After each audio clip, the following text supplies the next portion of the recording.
Saudara-saudari yang terkasih, kita jumpa lagi dalam Pelita Hati hari ini, Selasa tanggal 24 November 2020, hari biasa dalam Pekan Biasa yang ke-34.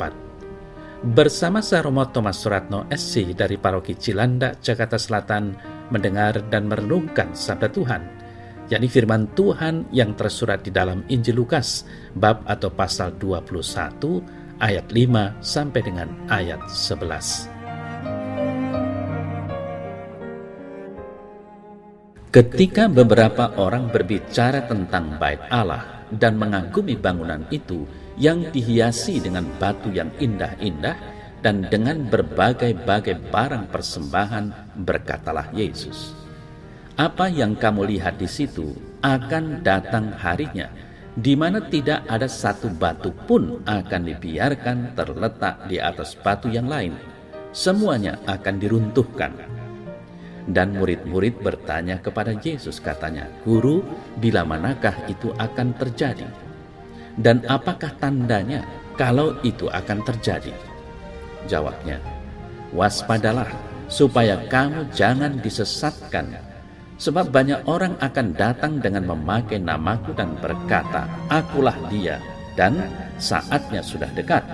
Janganlah kamu mengikuti mereka. Dan apabila kamu mendengar tentang peperangan dan pemberontakan, janganlah kamu terkejut. Sebab semuanya itu harus terjadi dulu. Tetapi itu tidak berarti kesudahannya akan datang segera." Ia berkata kepada mereka, "Bangsa akan bangkit melawan bangsa, dan kerajaan melawan kerajaan, dan akan terjadi gempa bumi yang dahsyat, dan di berbagai tempat akan ada penyakit sampar dan kelaparan, dan akan terjadi juga hal-hal yang mengejutkan dan tanda-tanda yang dahsyat dari langit."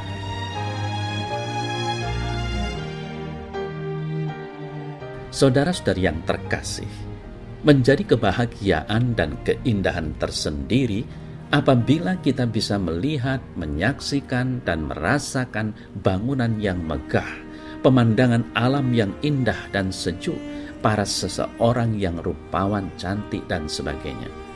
Semuanya itu adalah kenyataan manusiawi yang patut kita syukuri. Bersyukur pula kita mampu menikmatinya dengan indera-indera yang kita miliki. Setiap manusia pasti menghendaki semuanya baik dan indah, mulai dari tingkah laku manusia sampai dengan tingkah laku alam semesta. Saudara-saudari yang terkasih, itulah kenyataan kita sebagai manusia yang mampu berpikir dan bertindak. Namun kemampuan itu juga seringkali justru menjadi penghancur keindahan-keindahan yang ada di sekitar kita.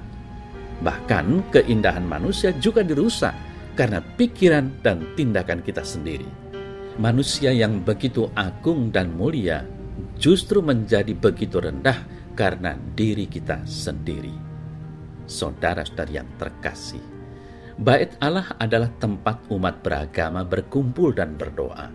Bait Allah merupakan tempat orang untuk berjumpa dengan Allah. Di gedung Bait Allah itu kita mengungkapkan iman kita. Bait Allah sebagai gedung yang megah memang diperlukan. Tetapi jika hanya bangunan fisik yang dipentingkan, Bait Allah itu hanya menjadi tempat perkumpulan biasa, bahkan justru menjadi seperti pasar. Saudara saya terkasih, mengembalikan altar Bait Allah yang sudah menjadi pasar bukanlah tindakan yang mudah, bahkan mengandung sebuah resiko besar. Yesus yang adalah Bait Allah yang hidup justru harus mengalami kematian karena Bait Allah. Pembaharuan seringkali harus melalui resiko yang tidak mudah. Santo Yohanes dari Salib juga harus dipenjara. Karena apa? Karena mengadakan pembaharuan dalam ordonya. Nah, saudara yang terkasih, di sini gereja yang sudah mapan dan nyaman kiranya juga perlu untuk terus membaharui diri, mengevaluasi diri, dan hal ini seringkali tidaklah mudah untuk dilakukan. Bukankah demikian yang terjadi di paroki-paroki kita?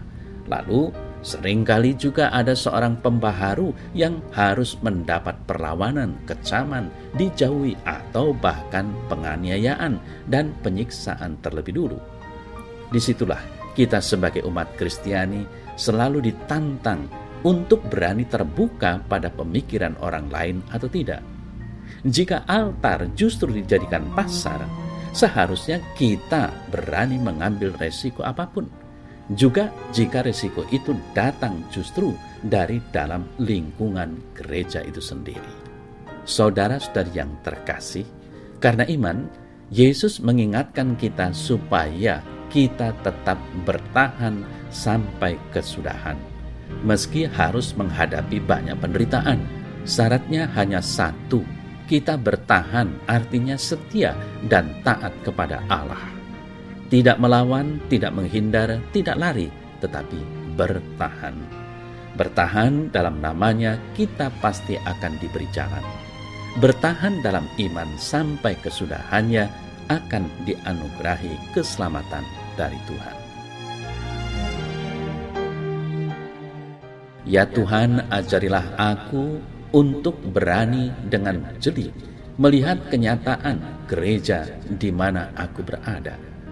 Semoga aku berani menyuarakan yang baik dan yang benar.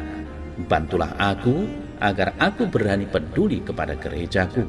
Semoga demikian aku kau dapati setia bertahan sampai akhir hidupku.